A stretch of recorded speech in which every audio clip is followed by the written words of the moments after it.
মাত্র ৬৫,০০০ টাকায় একটি পালসার সিঙ্গেল ডিস্ক ২০১৪ সালের মডেল, চলেছে মাত্র ৩০,০০০ কিলোমিটার। কিন্তু এই দামে বাইকটি কেনা সত্যি কি লাভজনক, নাকি লুকিয়ে রয়েছে বড় কোনো ঝুঁকি? ভিডিওটি শেষ পর্যন্ত দেখুন, কারণ আজ সবকিছু বিস্তারিত জানাবো। আসসালামু আলাইকুম রিয়ান, কি অবস্থা সবার? আজকে আপনাদের জন্য নিয়ে এসেছি একটি দারুণ বাজেটের পালসার সিঙ্গেল ডিস্ক বাইক। বিক্রয় মূল্য রাখা হয়েছে মাত্র ৬৫,০০০ টাকা। আর সবচেয়ে ভালো বিষয় হলো বাইকটি এখন পর্যন্ত চালানো হয়েছে মাত্র ৩০,০০০ কিলোমিটার। প্রথমে যদি বাইকটির লুকের কথা বলি, তাহলে এখনো দেখতে বেশ আকর্ষণীয়। নীল রঙের বডি, স্পোর্টি ডিজাইন এবং পালসারের পরিচিত স্টাইল আজও অনেক বাইক প্রেমীর পছন্দের তালিকায় রয়েছে।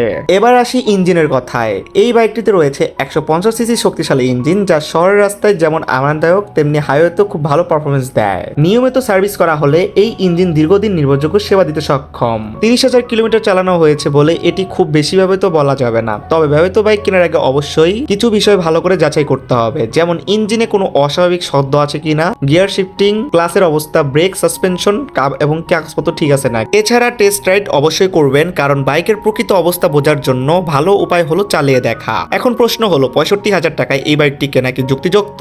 যদি বাইকের কন্ডিশন ভালো থাকে, ইঞ্জিন, কাগজপত্র ঠিক থাকে, তাহলে এই বাইকটি এই দামে খুবই ভালো হবে। তবে শুধুমাত্র কম দাম দেখে সিদ্ধান্ত নেবেন না। একজন অভিজ্ঞ মেকানিক নিয়ে বাইকটি ভালো করে পরীক্ষা করে তারপরে বাইকটি নেবেন। আপনার কি মনে হয় ২০১৪ সালের মডেল পালসার সিঙ্গেল ডিস্ক ৬৫,০০০ টাকায় কেনা কি উচিত হবে? আপনার মতামত অবশ্যই কমেন্টে জানাবেন। ভিডিওটি ভালো লাগলে অবশ্যই লাইক দিন, বন্ধুদের সঙ্গে শেয়ার করুন। আর এমন আরো ভিডিও পেতে আমাদের চ্যানেলটি বা পেজটি অবশ্যই ফলো করে রাখতে ভুলবেন না। সো গাইস, আজ এ পর্যন্তই। দেখা হবে নেক্সট কোনো ভিডিওতে। আল্লাহ হাফেজ।